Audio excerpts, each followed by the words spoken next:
নিৰৱতাই YouTube চেনেলত মই ৰণুজ তাইদে সকলোকে আন এটা ভিডিঅ'ৰ জৰিয়তে স্বাগতম জনাইছোঁ। আজিৰ ভিডিঅ'টো আমাৰ বিশেষকৈ APDCL-ৰ Assam state outsource power worker ইউনিয়নৰ য'ত আমাৰ সকলো সংগ্ৰামী সতীৰ্থকৰ কাৰণে যিটো এই ভিডিঅ' মই সকলোৱে যিহেতু কেন্দ্ৰীয় আদান সভাত কেনেধৰণৰ আলোচনা হৈছিল আৰু কেনেধৰণৰ আমাৰ বিশেষ সভা আয়োজন বা অনুষ্ঠিত হৈছিল সেইখিনি সকলোৱে মোৰ ভিডিঅ'ৰ জৰিয়তে যাতে যেন চাবলৈ সুবিধা হ'ব পৰাকৈ মই আচলতে ভিডিঅ'টো তৈয়াৰ কৰিছোঁ আৰু মই কেইবাদিন পাছত দেৰিকৈ হ'লেও মই এই ভিডিঅ' আচলতে দিছোঁ আৰু কাৰণ যিহেতু মই সময় নোপোৱাৰ ফলত আচলতে এইখিনি ভিডিঅ' মই আজিলৈকে দিব পৰা নাছিলোঁ। সেইকাৰণে দেৰি হ'লেও সকলোৱে যাতে যেন আমাৰ কেন্দ্ৰীয় আদান সভাৰ য'ত কেনেধৰণৰ আলোচনা বা অনুষ্ঠিত হৈছিল এইখিনি মই দেখাবৰ কাৰণে পুনৰ দিবলৈ চেষ্টা কৰিলোঁ। তাকে আপোনালোকে সকলোৱে যাতে যেন এই ভিডিঅ' আপোনালোকে লাষ্টলৈকে শেষলৈকে চায় তাকে মই আপোনালোকক অনুৰোধ জনাইছোঁ। লগতে সেইখিনি আমাৰ বিশেষ লাষ্টৰ যিটো গ্ৰুপ ফটো আছিলে সেইখিনি আপোনালোকে উপভোগ কৰিছে আৰু 17 ডিচেম্বৰ 2025 য'ত আমাৰ Assam state outsource power worker ইউনিয়নৰ য'ত APDCL চমুকৈ আমাৰ আউটচ'ৰ্চ কৰ্মচাৰীসকলে অৱগত যে গুৱাহাটীত আমাৰ কেন্দ্ৰীয় সাধাৰণ সভা অনুষ্ঠিত হৈছিল আৰু সেইখিনি প্ৰায় সংখ্যক আমাৰ য'ত বন্ধুবৰ্গই আচলতে কেন্দ্ৰীয় আদান সভালৈ যাবলৈ পৰা সুবিধা নাছিল আৰু আহিব পৰা য'ত নগ'ল এইখিনিৰ কাৰণে প্ৰায় তেখেতসকলৰ কাৰণে বিশেষকৈ এই সুবিধা হোৱাকৈ কেন্দ্ৰীয় সাধাৰণ সভাৰ আমাৰ কেনেকৈ অনুষ্ঠিত হৈছিল আৰু কেনেকৈ আমাৰ আলোচনা হৈছিলে সেইখিনি সকলোকে চাবৰ কাৰণে মই সেই ভিডিঅ'টো দেৰিকৈ হ'লেও আচলতে তৈয়াৰ কৰিলোঁ আৰু মই ভিডিঅ'টো বেছি দেৰি নকৰোঁ। সকলোকে সেইদিনা আমাৰ সুন্দৰভাৱে সভা অনুষ্ঠিত হৈছিলে বুলি আমি বিশেষ সভাত উপস্থিত থাকি অনুভৱ কৰিছিলোঁ। এইদৰে আমি দেখা পাইছোঁ যে নিশ্চয় আপোনালোকে দেখা পাইছে যে আমাৰ কেন্দ্ৰীয় সাধাৰণ সভাৰ আৰম্ভণিৰ মুহূৰ্তত য'ত আমাৰ কেন্দ্ৰীয় সমিতিৰ সাধাৰণ সম্পাদক হেমন্ত দাই বন্তি প্ৰজ্বলন কৰি যেনেকৈ আমি সভা আৰম্ভণিৰ মুহূৰ্তত আচলতে যিটো আপোনালোকে দেখা পাইছে আৰু সেইদিনা সভাই য'ত জাতীয় সংগীতেৰে য'ত গীত পৰিৱেশন কৰি সভা আৰম্ভ কৰা আমি দেখা পাইছিলোঁ আৰু লগতে অন্তিম সময়ত আমাৰ ৰাষ্ট্ৰীয় সংগীতেৰে গীত পৰিৱেশন কৰি আচলতে সামৰা আমি সিদিনা দেখা পাইছিলোঁ। সেইখিনি আপোনালোকে দেখিছে নিজৰ নিজৰ আসনত বহি পেলাই য'ত সাধাৰণ সভা শুনিবলৈ আচলতে সকলো ৰেডি হৈ আছে। যিখিনি হওক ভিডিঅ'ৰ মই দেৰি নকৰোঁ সকলোৱে উপভোগ কৰিলোঁ। ধন্যবাদ। আমাৰ সন্থাৰ স্থায়ী সভাপতি কৃষ্ণ শৰ্মা ডাঙৰীয়াক এখনি ফুলাম গামোচাৰে সম্বৰ্ধনা জনাব অচ্যুত মেচ ডাঙৰীয়াই। ক্ষমা কৰিব এখন চেলেঙেৰে।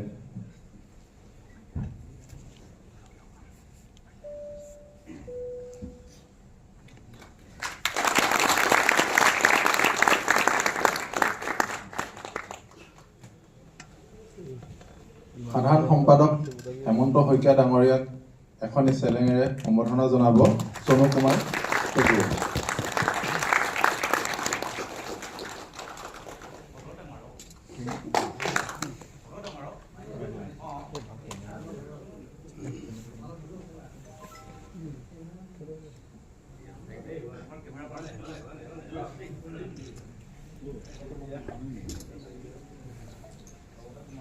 আমাৰ মাজত উপস্থিত হৈছেহি আমি আমন্ত্ৰণ কৰি অনা বিশিষ্ট অতিথি চাহাম আলী ডাঙৰীয়া। তেওঁ গ্ৰেড 4 ইউনিয়নৰ বৰ্তমান সভাপতি হিচাপে আছে। তেখেতক আমাৰ কৰ্মকৰ্তাক আগুৱাই আনিবৰ বাবে অনুৰোধ জনালোঁ।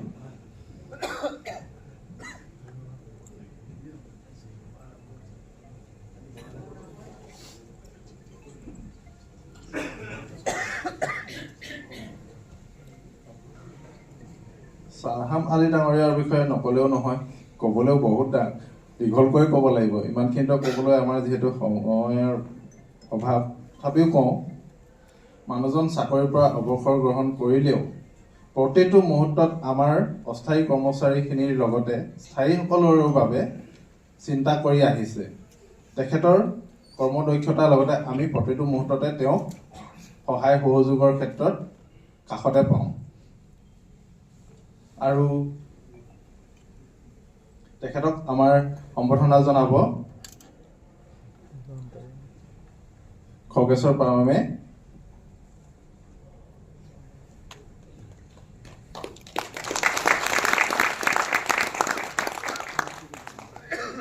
আমি সদায় তেখেতৰ পৰা আশা কৰিম যাতে আমাৰ স্বাৰ্থখিনি আমি যেতিয়ালৈকে লাভ কৰিবলৈ প্ৰাপ্যখিনি নোপোৱালৈকে তেখেতে আমাক সহযোগ কৰি যাব আৰু তেখেতৰ এই সহযোগতে আমি আমাৰ যিখিনি প্ৰাপ্য আমি আদায় কৰিব পাৰিম বুলি আশাবাদী।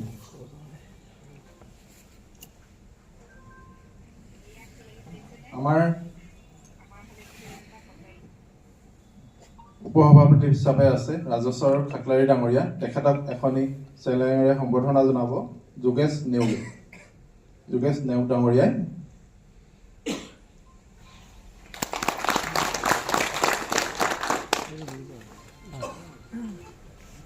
আমাৰ আৰু এজন উপসভাপতি আছে, তেওঁৰ নাম হেৰম্ব পাঠক, তেখেতক এখনি চেলেঙেৰে সম্বৰ্ধনা জনাব দেৱৰাম টাই ডাঙৰীয়াই। ক্ষমা কৰিব।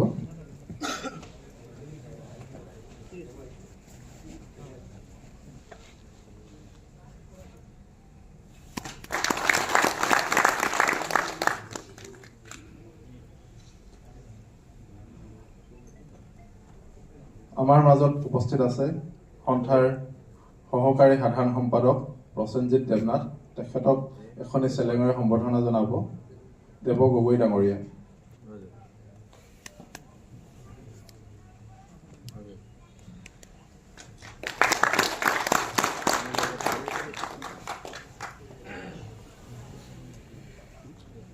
আমাৰ মাজত উপস্থিত আছে অচ্যুত মেজ ডাঙৰীয়া, তেখেতক এখনি চেলেঙেৰে সম্বৰ্ধনা জনাব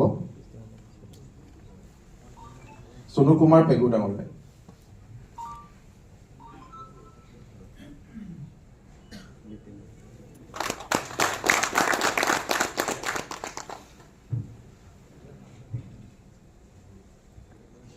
আমাৰ মাজত উপস্থিত আছে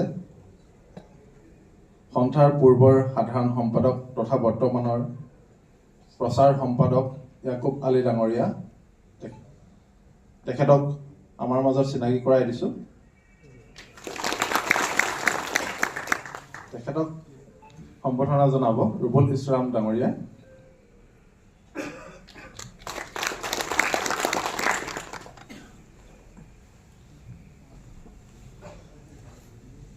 আজি প্ৰতিনিধি সভাত পুনৰ এবাৰ শিক্ষা সম্পাদক হিচাপে নিৰ্বাচিত ডিম্পল দাস আমাৰ মাজত উপস্থিত আছে, তেখেতক সম্বৰ্ধনা জনাব খগেশ্বৰ পামে ডাঙৰীয়াই।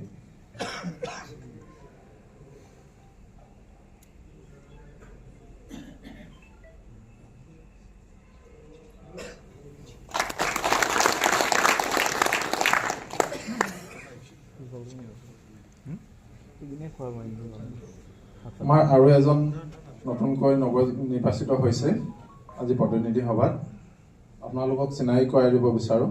তেখেত যোৰহাটৰ পৰা বিলং কৰে, আপোনালোকৰ সকলোৰে চিনাকি হ'ব তেওঁ আব্দুল সাজিদ ডাঙৰীয়া। তেখেতক এখনি চেলেঙেৰে সম্বৰ্ধনা জনাব যোগেশ নেওগ ডাঙৰীয়াই।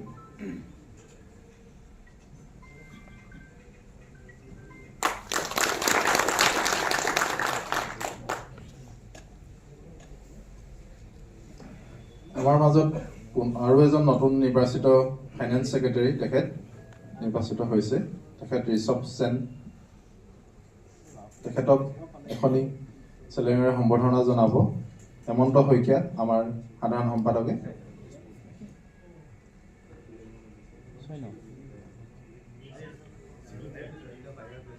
তেখেত চাগে উপস্থিত নাই, তেখেত বাহিৰলৈ গৈছে চাগে, গতিকে তেখেতক অলপ পলমকৈ সম্বৰ্ধনা জনাম। ইয়াতে তেখেত আহি উপস্থিত হৈছেহি।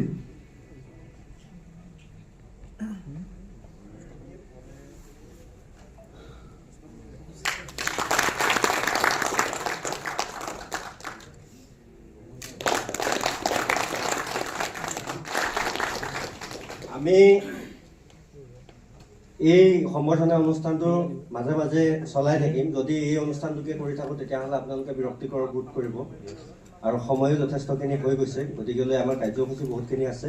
মই সভাখনৰ কাৰ্যসূচীৰ মাজলৈ যাব বিচাৰিছোঁ। এতিয়া কথাটো হ'ল, আছাম ষ্টেট আউটচ'ৰ্চ পাৱাৰ কাৰ ইউনিয়ন আমি অতীতৰে পৰা যি 5,000 মানুহক নেতৃত্ব দি আহিছোঁ, এই 5,000 মানুহৰ জীৱন জীৱিকা সুৰক্ষিত কৰাৰ স্বাৰ্থত অতীতৰে পৰা বিভিন্ন মাধ্যমেৰে চৰকাৰী পক্ষক হওক বা বিভাগীয় ঊৰ্ধ্বতম কৰ্তৃপক্ষক যি কাকুতি মিনতিৰ পৰা আদি কৰি যি আলোচনা কৰিবলগীয়া আছিল, সাংবিধানিকভাৱে সংগ্ৰাম কৰিছোঁ, আন্দোলন কৰিছোঁ। 72 ঘণ্টীয়া আন্দোলনৰ পৰা 2 ঘণ্টীয়া আন্দোলন, চক্ৰ পৰ্যায়ৰ পৰা শাখা কমিটিৰ পৰা যিবিলাক ধৰণে কৰিবলগীয়া আছিল, আমি যেনেধৰণে সা সুবিধা পাবলগীয়া আছিল আজি পৰ্যন্ত যি পাবলগীয়া অৱস্থাত আছোঁ সেইসমূহ পোৱা নাই। দুখিত। আমাৰ আছাম ষ্টেট আউটচ'ৰ্চ পাৱাৰ কাৰ ইউনিয়নে পূৰ্বৰ যি সভাপতি সম্পাদক আমাৰ আছিলে, তেওঁলোকে এটাক আমাক চিনাকি দি থৈ গ'ল যে শক্তি খণ্ডৰ যিসকল 5,233 গৰাকী যি কৰ্মচাৰী আছে, সেই কৰ্মচাৰীখিনিৰ এটা চিনাকি দিবৰ কাৰণে যি এপিডিচিএল কৰ্তৃপক্ষই এটা কৈছিল যে শক্তি খণ্ডত কোনো আউটচ'ৰ্চ নাই, যিখিনি আছে কণ্ট্ৰেক্টৰ মানুহ আছে। গতিকেলৈ তেওঁলোকৰ প্ৰবল প্ৰচেষ্টাত আমাৰ যি পুৰণা কমিটি আছিলে, সেই কমিটিখনৰ প্ৰবল প্ৰচেষ্টাত আমি যি 5,233 গৰাকী এপিডিচিএলত আউটচ'ৰ্চ কৰ্মচাৰী আছোঁ বুলি চিনাকি দিব পৰা সক্ষম হ'ল একমাত্ৰ আছাম ষ্টেট আউটচ'ৰ্চ পাৱাৰ কাৰ ইউনিয়নৰ তৰফৰ পৰা। সেই সুযোগতে আমাৰ পূৰ্বৰ কমিটিখনক মই এই সভাৰ আৰম্ভণিতে তেওঁলোকক মই সশ্ৰদ্ধ প্ৰণিপাত জ্ঞাপন কৰিছোঁ। 2023 চনৰ 16 ডিচেম্বৰ তাৰিখে যি বঙাইগাঁও অধিৱেশন হ'ল, সেই বঙাইগাঁও অধিৱেশনৰ পৰা আমাক যি দায়িত্ব দিলে, এই দায়িত্বৰ আজি দ্বিতীয় আমাৰ পৰিক্ৰমা। আমি পুনৰ 2025 আৰু 26 বৰ্ষৰ বাবে মই সাধাৰণ সম্পাদক হিচাপে দায়িত্বভাৰ গ্ৰহণ কৰিছোঁ। আপোনালোকে সকলোৱে চিনি পায়নে মোক? মোৰ নাম শ্ৰী হেমন্ত শইকীয়া, মই লখিমপুৰ চাৰ্কুলৰ পৰা বিলং কৰোঁ। গতিকেলৈ আপোনালোকৰ সহায় সহযোগিতা অত্যন্তই মোৰ বাবে জৰুৰী। মোৰ বাবে বুলিয়েই নহয়, আমাৰ সকলোৰে বাবে জৰুৰী, কাৰণ আমি প্ৰত্যেকজনে ইটোৰ মুদ্ৰাৰ এটা মুদ্ৰাৰ ইপিঠি আৰু সিপিঠি, এটাক বাদ দি কেতিয়াও ইটো সম্ভৱ নহয়। গতিকেলৈ আমি আগন্তুক দিনত আপোনালোকৰ প্ৰত্যেকৰে সহায় সহযোগিতা লাভ কৰিম বুলি মই আশাবাদী। গতিকেলৈ আমাৰ সময় বহুত কম, কৰিবলগীয়া কাম ধেৰ আছে। আজিৰ সভাখনৰ মূল উদ্দেশ্য হ'ল আপোনালোকক যোৱা কিছুদিনৰ আগতে আমি দিছপুৰ প্ৰেছ ক্লাবৰ পৰা এটা প্ৰেছ মিট কৰি বিভাগীয় কৰ্তৃপক্ষৰ লগতে চৰকাৰক এটা সকিয়নি তথা আমি অনুৰোধ কৰিছিলোঁ যে আমি যি পাবলগীয়া প্ৰাপ্য অধিকাৰ আছে, সেই প্ৰাপ্য অধিকাৰসমূহ 15 ডিচেম্বৰৰ ভিতৰত আমি পাব লাগে। কিন্তু দুখবৰ, আজিলৈকে আমি সেইসমূহ পাব লগা সুবিধা পোৱা নাই। বিভাগীয় কৰ্তৃপক্ষক যেতিয়া আমি আমাৰ বিষয়সমূহ আলোচনা কৰিবলৈ যাওঁ, তেতিয়াহ'লে তেওঁলোকে কয় যে আপোনালোকৰ কামখিনি হৈ আছে, খুব সোনকালে হ'ব, মাত্ৰ কথাত বন্দী হৈ আছে, কিন্তু কাজে কামে আজি তাৰিখত হোৱা নাই। এটা কথা ঠিক, অসমে আজি তাৰিখলৈকে আন্দোলন নকৰিলে পোৱা নাই, কিন্তু যিকোনো বস্তু পাবলৈ হ'লে সংগ্ৰাম কৰিবলগীয়া হৈছে। সেই আন্দোলনৰ পৰা অসম আন্দোলনকে আদি কৰি যে কা আন্দোলন হওক, বৰ্তমানো যিখিনি হৈ আছে সকলো সংগ্ৰামৰ মাজতে হৈছে। আজি মাননীয় মুখ্যমন্ত্ৰী মহোদয় যিমানেই ফুলজাৰি নামাওক যে মই সকলো যি দিব লগা আছে সকলো বস্তু দিছোঁ, কিন্তু সেইবিলাক আমাৰ কামে কাজে হোৱা নাই। যদি আমি হ'লহেঁতেন, আপোনালোকে এটা কথা মনত ৰাখক যে 22 জুন 2025 তাৰিখে কেবিনেটত এটা সিদ্ধান্ত হৈছিল যে শক্তিখণ্ডৰ 3টা কোম্পানীয়ে আপোন ঘৰ আপোন বাহনকে ধৰি বিভিন্ন সা সুবিধা পাব। আজি 7 মাহে সেইখিনি হোৱা নাই। গতিকেলৈ কাম আৰু কথাৰ মাজত বহুতখিনি পাৰ্থক্য আছে। গতিকেলৈ আপোনালোকে নিশ্চিতভাৱে জানে যে আমি হ'লো লেবাৰ ইউনিয়ন, লেবাৰ এক্ট মানি চলোঁ। গতিকেলৈ যদি আমি কিবা কাৰণত আমি আন্দোলন পৰ্যায়লৈকে যাবলগীয়া হয় প্ৰাপ্য অধিকাৰৰ ক্ষেত্ৰত, তেতিয়াহ'লে আপোনালোকৰ এই সাধাৰণ সভাৰ সিদ্ধান্ত মৰ্মেহে আমি আগন্তুক দিনত তেনেধৰণৰ কাৰ্যসূচী ল'বলৈ সক্ষম হ'ম। গতিকেলৈ এটা কথা, আজিৰ সভাখনৰ উদ্দেশ্য হ'ল যে আগন্তুক দিনত আমি যদি প্ৰাপ্য অধিকাৰ নাপাওঁ, তেতিয়াহ'লে নিশ্চিতভাৱে আমি আন্দোলন পৰ্যায়লৈ যাম। সকলো ৰেডি নে?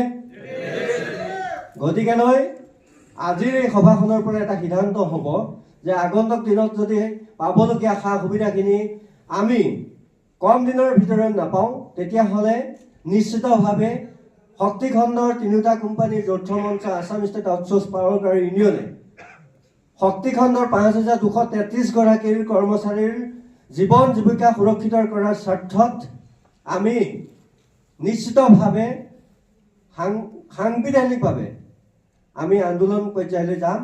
গতিকেলৈ আজিৰ সভাখনৰ উদ্দেশ্য ব্যাখ্যা চমুকৈ ইমানেই। গতিকেলৈ মই সভাৰ উদ্দেশ্য ব্যাখ্যাখিনি মই ইমানতে কৈ সামৰণি মাৰিছোঁ আৰু বাকী কাৰ্যসূচী চলাই নিবৰ বাবে মই সভাপতি মহোদয়ক অনুৰোধ জনাইছোঁ। আজি গভৰ্ণমেণ্টে দেখিছে আপোনালোকে ADR কিছুমান ডাইৰেক্ট মানুহ লৈ আপোনালোকৰ ঠাইতে আপোনালোকক তাৰ পৰা আঁতৰাই ADR পৰা এপইণ্টমেণ্ট দিব। আপোনালোকৰ মনত কেনেকৈ লাগিব? এটা ভয় ভাৱ চিন্তা হ'ব যে আমি থাকিম নে নাই, আমি ইয়াৰ পৰা আমাক ওলাই দিব নেকি? আজি তেনেকুৱা পৰ্যায়লৈ গুচি গৈছে। গতিকে ADR তেওঁলোকে লওক, আমাৰ ক'বলগীয়া নাই। আমাৰ কথা হ'ল কি, আমাৰ যিমান 4,000 5,000 যিমানখিনি ফিক্স কৰ্মচাৰী আছে সেই সকলোখিনিক ৰেগুলাৰ কৰিব লাগিব। এইটো আমাৰ আগৰো দাবী। এইটো আজি পাৱাৰ আউটচোৰ্চে যিটো দাবী লৈছে ৰেগুলাৰ কৰাৰ সংক্ৰান্তত আমাৰ গেট 4 ইউনিয়নক সেইটো আগৰ পৰাই লৈ থকা হৈছে। গতিকে আপোনালোকক আমি এইকাৰণে ক'বলগীয়া হৈছে যে আমাৰ এই 5,000ৰ যিখিনি মানুহ আছে, এই 5,000 মানুহখিনি কিন্তু আমাৰ এটা গণ্ডিৰ ভিতৰত আছে। গতিকে এইখিনিৰ বাহিৰে তেওঁলোকে ঠিকা ভিত্তিত কাৰোবাক লৈছে আমাৰ ক'বলগীয়া নাই। ঠিকাদাৰৰ অৰ্ডাৰ দিছে, ঠিকাদাৰে লৈছে, আজি 2জন লৈছে, 2জনৰ ঠাইত 4জনৰ বিল বনাই দিছে। আমি সেইটো মেনেজমেণ্টৰ কামৰ কাৰণে পাব্লিকে হাৰাছমেণ্ট পাব নালাগে, আমি সেইটো নকওঁ। পাব্লিকৰ হাৰাছমেণ্টৰ নহওক বুলিয়ে তেওঁলোকে ঠিকাদাৰৰ মানুহ লগাইছে। কিন্তু আমাৰ যিখিনি মানুহ আজি কিছুমানৰ 20 বছৰ হৈছে, কিছুমানৰ 15 বছৰ হৈছে, 10 বছৰ হৈছে, 5 বছৰ হৈ অতিক্ৰম হৈ গৈছে। আজি সেইখিনি মানুহে ন্যূনতম দৰমহাত কাম কৰি দিনে ৰাতি ৰ'দে বৰষুণে কাম কৰি যিখিনি এই বিদ্যুৎ পৰিষদৰ আমাৰ 3টা আমাৰ কোম্পানীৰ ভিতৰত আমাৰ প্ৰায়ভাগ APDCL যেনে পাইছোঁ। যদিও APDCLত আপোনালোকে নিজে গম পায়, ছাইডত যিখিনি কাম কৰে এপ্ৰিল মাহৰ পৰা আপোনালোকে টঙালি বান্ধিব হ'ল যে কেতিয়া ধুমুহা আহিব, কেতিয়া ৰাতি কোন টাইমত যাব লাগিব, ক'ত গছ কাটিব লাগিব, ক'ত লাইন ঠিক কৰিবলৈ আপোনালোকে এপ্ৰিল মাহৰ পৰাই সজাগ হৈ থাকিব লাগিল যে বিষয়াসকলে কেতিয়া ফোন কৰিব। আপোনাৰ ৰাতি হয়তো আপোনালোকে শুব নাপায়। তেনেকুৱা আমি পাইছোঁ, বহুত ক্ষেত্ৰত পাইছোঁ। গতিকে তেনে ক্ষেত্ৰত ন্যূনতম সামান্য দৰমহাৰে আমি পৰিয়াল ল'ৰা ছোৱালী পোহপাল বা শিক্ষা আমি দিব নোৱাৰিম। তেনেকুৱা ক্ষেত্ৰত আপোনালোকৰ আছাম ষ্টেট আউটচোৰ্চ পাৱাৰ ৱৰ্কাৰ্ছ ইউনিয়নে যিখিনি দাবী লৈ আগবাঢ়ি আহিছে আৰু আমাৰ লগত সহযোগ কৰি কিছুমান সহমতত আগবাঢ়ি আমিও সহযোগ কৰিছোঁ, ঠিক তেনেকুৱা ক্ষেত্ৰত আমি বাৰম্বাৰ কৈ আছোঁ যে আমাৰ 4ৰ্থ শ্ৰেণীৰ কৰ্মচাৰী সন্থাই আমি এই সংক্ৰান্তত সকলো ক্ষেত্ৰতে আমি ইয়াত সহযোগ কৰিম বুলি আমি আশ্বাস দি আহিছোঁ আৰু এতিয়াও দি যাম। যেতিয়ালৈকে আপোনালোকৰ ৰেগুলাৰ নহয় তেতিয়ালৈকে আমি সহযোগ কৰি যাম আপোনালোকৰ। গতিকে আপোনালোকৰ যি আজি মই শুনিলোঁ নতুন কমিটি গঠন হৈছে, কেন্দ্ৰীয় কমিটি। গতিকে কেন্দ্ৰীয় কমিটিৰ বিষয়বাবত কোন কেনেকুৱা আছে মই এতিয়াও গম পোৱা নাই। গম নাপালেও কেন্দ্ৰীয় কমিটি একো কৰিব নোৱাৰে। যদি আপোনালোকে সাহস দিয়ে তেওঁলোকে আগবাঢ়ি যাব নোৱাৰে। আপোনালোকৰ সাহস লাগিব যে আমাৰ যিবিলাক জোনেল লেভেল আছে, চাৰ্কল লেভেলত আমাৰ যিবিলাক জোনেল সভাপতি সম্পাদক এইবিলাক বনাই দিছে, তেখেতসকলে তাত একগোট কৰি সেই মানুহখিনি কেন্দ্ৰীয় কমিটিক সাহস দিব লাগিব। কেন্দ্ৰীয় কমিটিক সাহস দিলে কেন্দ্ৰীয় কমিটি মেনেজমেণ্টৰ ওচৰত বা গভৰ্ণমেণ্টৰ ওচৰত জোৰদাৰ প্ৰতিবাদ কৰিব পাৰিব। গতিকে আপোনালোক সহযোগ নহ'লে আপোনালোকে তেখেতসকলক একো আগবঢ়াই দিয়াৰ ক্ষেত্ৰত একো এটা উৎসাহ নিদিব। আপোনালোকে ধৰক এই ক্ষেত্ৰত খৰচৰ কথাও আছে, গতিকে সেইটো বিষয়ে মই নকওঁ। আপোনালোকে যিখিনি পাৰে ন্যূনতম দৰমহাৰ পৰাই তাৰ পৰাই যে আমাৰ আগন্তুক দিনত আমি আমাৰ সুৰক্ষাৰ কাৰণে আমি তেখেতসকলক পঠাব লাগিব। গতিকে তেখেতসকলক পঠাব লাগিলে আমি তেখেতসকলক খৰচ বহন কৰিব লাগিব। সেই সংক্ৰান্তত সকলোৱে এটা চিন্তাৰ চৰ্চা কৰি আপোনালোকে এই খৰচৰ কিছু অংশ উঠাই লৈ জোনেল লেভেলত উঠাই লৈ কেন্দ্ৰীয় কমিটিলৈ প্ৰেৰণ কৰিব। তেখেতসকলে সেই আৰ্থিক দিশটোতো যদি তেওঁলোকে দুৰ্বল হৈ যায় তেখেতসকলে আগবাঢ়িব নোৱাৰিব। আজি আহি আপাৰ আছামৰ পৰা হওক আহি বা লোৱাৰ আছামৰ ইফালে ধুবুৰীৰ পৰা আহি ইয়াত গুৱাহাটীত বাহৰ পাতি থাকিব লাগিলে বহুতখিনি পইচা লাগিব। আজি এজন বিষয়াক লগ কৰিব লাগিলে 3 দিন ৰখিব লাগিব, নাপায় আপোনালোকে লগ। আজি তাৰ পৰা আশা কৰি আহিব যে চেয়াৰমেন ছাৰক আজি লগ কৰিম এইটো বিষয়ত লৈ, আপুনি লগ নাপায়। গভমেণ্টে তেওঁলোকক গভমেণ্টটোৰে 3-4টা ডিউটিত ৰাখি থৈ দিছে, কোন সময়ত আহিব আনকি তেওঁলোকৰ OSDও গম নাপায়। অহাৰ আগমুহূৰ্তত OSDক জনাব যে চেয়াৰমেনে জনাব যে মই গৈ আছোঁ, ঠিক তেনেকুৱা ধৰণে। গতিকে বাহৰ পাতি ইয়াত থাকিবলৈ 2-3 দিন তেওঁলোকক লগ কৰিব লাগিলে। এতিয়া যিয়ে নহওক আপোনালোকে তেখেতক সাহস দিব, নতুন কমিটিয়ে উদ্যমেৰে আগবাঢ়ি যাওক আৰু আপোনালোকৰ স্বাৰ্থখিনি সিদ্ধি হওক। গতিকে সেই উদ্দেশ্যৰে আপোনালোকে আগবাঢ়ি যাব। গতিকে সেই লাইনটো নাপাব আপোনালোকে। মই বোলো নহয়, সেইটো লাইন বেলেগ, আপোনালোকে যি কৰিছে কৰক। আমাৰ মানুহখিনি এক্সপিৰিয়েঞ্চ হিচাপে আপোনালোকে আমাক এই লাইনত প্ৰথম দিয়ক, এই এটা স্কেল ফিক্স কৰি আমাক equal pay for equal work দিয়ক। যেতিয়ালৈকে আপোনালোকে ৰেগুলাৰ নকৰে, আমি এটা পলিচি কৰিছোঁ কি যে যদি ইকুৱেল পে ফৰ ইকুৱেল ৱৰ্কটো লোৱা যায় তেতিয়াহ'লে আমি ৰেগুলাৰৰ কাৰণে পিছত লাগিব কাৰণে সহজ হ'ব। এইটো কাৰণত মই ভাবিছোঁ আপোনালোকে চিন্তা চৰ্চা কৰিব যে ফাইনেন্সিয়েল তেওঁলোকে বাৰ বাৰ কিবা এটা দিব লাগিলে মেনেজমেণ্টে ক'ব, গভমেণ্টে ক'ব যে ফাইনেন্সিয়েল ইনভলভমেণ্টটো দেখুৱায়। গতিকে যদি আমি ইকুৱেল পে'টো পাওঁ তেতিয়া ফাইনেন্সিয়েল ইনভলভমেণ্টটো বেছি নাথাকিব, তেওঁলোকে সেই অজুহাতটো আনিব নোৱাৰিব। আমি কৈছোঁ যে ফাইনেন্সিয়েলটো দিলে আপোনালোকে আমাক ৰেগুলাৰটো দিয়ক। ৰেগুলাৰ শব্দটো দিলে আমি হয়তো প্ৰমোশ্যনটো পাম, তাত বাহিৰটো বেলেগ একো নাই। ফাইনেন্সিয়েলটো দিলেই আপোনালোকে নহয় জানো? গতিকে প্ৰমোশ্যনটো পাব লাগিলে আমাক ৰেগুলাৰ লাগিব। গতিকে এই বিষয়খিনি আমি তেখেতক বুজাব লাগিব। আজি আমাৰ মেনেজমেণ্টক CGM HR ডিপাৰ্টমেণ্টক কি ক'ম, গতিকে তেখেতসকলে শুনিব, যি কওঁ গালি পাৰিলেও শুনিব, চব শুনিব, কিন্তু কাম নকৰে। তেওঁলোকে আগলৈ মানে ঠেলি নিদিয়ে, ভয় খায়। গতিকে ঠেলাৰ ব্যৱস্থাটো কৰিব লাগিব আমি। আজি অলপতে আপোনালোক উদাহৰণ দিয়ে, আমাৰ কমাণ্ড কেডৰ কিছুমান মানে লাইন ষ্টাফৰ, ইলেক্ট্ৰিচিয়ান, SBO, লাইনমেন প্ৰমোশ্যনৰ কাৰণে তেখেতসকলে কিমান ঘূৰালে, আমাক কিমান ঘূৰাইছে। আজি আমাৰ ইয়াত উপস্থিত আমাৰ ভাস্কৰ শৰ্মা ডাঙৰীয়া আছে, তেখেতেও মানে আমাৰ লগতে ঘূৰি, আৰু সিদিনাখনে আমাৰ শৰ্মা ডাঙৰীয়া, শইকীয়া ডাঙৰীয়া আছে, আমি এই একে বহাতে আমি সেই কথাবিলাকো পাতিছিলোঁ আমি ৰেগুলাৰ এমপ্লয়ৰ হৈ। গতিকে কিমান ঘূৰে, AGCL ৰেফাৰেঞ্চ, AGCL আমি দৌৰিবলগীয়া আছে। তেওঁলোকে ফাইলটো দিছে, আমি চিঠি দিছোঁ নহয়, চিঠি আহিব, যেতিয়া আহে আহিব, তেওঁলোকে বহি থাকিব। এই ফাইলৰ পিছে পিছে আমি দৌৰি দৌৰি গৈ আনি যোৱা আজি 3 দিন হ'ল নেকি, অৰ্ডাৰটো প্ৰমোশ্যন অৰ্ডাৰটো আজি 3 দিন হৈছে পাইছে। সেই তেনেকুৱা হৈছে, ফাইলৰ পিছে পিছে আমি নিজে দৌৰিবলগীয়া হৈছে। গতিকে আৰু অলপতে আমাৰ কোঅৰ্ডিনেশ্যন কমিটি চেয়াৰমেন ছাৰৰ লগত এখন ডিছকাশ্যন আছিলে। চেয়াৰমেন ছাৰৰ লগত ডিছকাশ্যনটো মাত্ৰ 3টা পইণ্ট আছিলে। 3টা পইণ্টৰ 3 নম্বৰটোত আছিলে আমাৰ ফিক্স পে এমপ্লয়ীৰ ক্ষেত্ৰত। তেতিয়া ফিক্স পে এমপ্লয়ীৰ ক্ষেত্ৰত যোৱা এখন আমাৰ কোঅৰ্ডিনেশ্যন কমিটি কনফাৰেন্স হলত আমাৰ এখন মিটিং হৈছিল, ইনৰে মিটিং হৈছিল। তাত মই উত্থাপন কৰিছিলোঁ যে আপোনালোকে এই সংক্ৰান্তত যদি আপোনালোকে আন্দোলন কৰাৰ কাৰণে যদি আপোনালোকে আগবাঢ়ে তেতিয়াহ'লে আমাৰ যিখিনি তলৰ লেভেলৰ মানুহ আছে সেইখিনিক আন্দোলনত যদি ইনভলভ নকৰে আপোনালোকে ছাকচেছ হ'ব নোৱাৰিব। আপোনালোকৰ বিষয়াসকল চব চাইডে চাইডে সোমাই থাকে, কিন্তু আগভাগ লোৱা হয় আমাৰ তলৰ কৰ্মচাৰীসকল।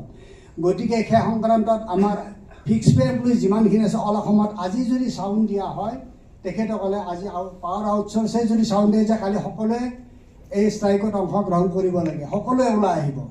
কিন্তু আপোনালোকে এই বিষয়টোত আপোনালোকে মাত মাতিব লাগিব। যিহেতু আমি এটা ইউনিয়ন বা 2টা ইউনিয়নে মাত মাতে মেনেজমেণ্টে গা নলৰে। আমি যদি একলগ হৈ থাকি 14খন ইউনিয়নৰ হৈ যদি মাত মাতোঁ সেই ছাবজেক্টটোৰ ওপৰত, গতিকে তেওঁলোকে অলপ গুৰুত্ব দিবলৈ বাধ্য হ'ব। এই বিষয়টো আমি মহিলাক উত্থাপন কৰিছিলোঁ, আৰু সেই সংক্ৰান্তত চেয়াৰমেন ছাৰৰ লগত ডিছকাশ্যনৰ কাৰণে ডেট এটা লোৱা হৈছিলে, ডেট দিছিলে। যোৱা মাহৰ এই মাহৰ 3 তাৰিখ আছিলে, ডিচেম্বৰ নহয়, নৱেম্বৰৰ কিমান তাৰিখ আছিল, চেয়াৰমেনৰ লগত ডিছকাশ্যন এটা দিছিলে, কিন্তু কিবা কাৰণত সেইটো পষ্টপন কৰিলে। পষ্টপন হোৱাৰ পিছত ডেট এতিয়া দিয়া নাই।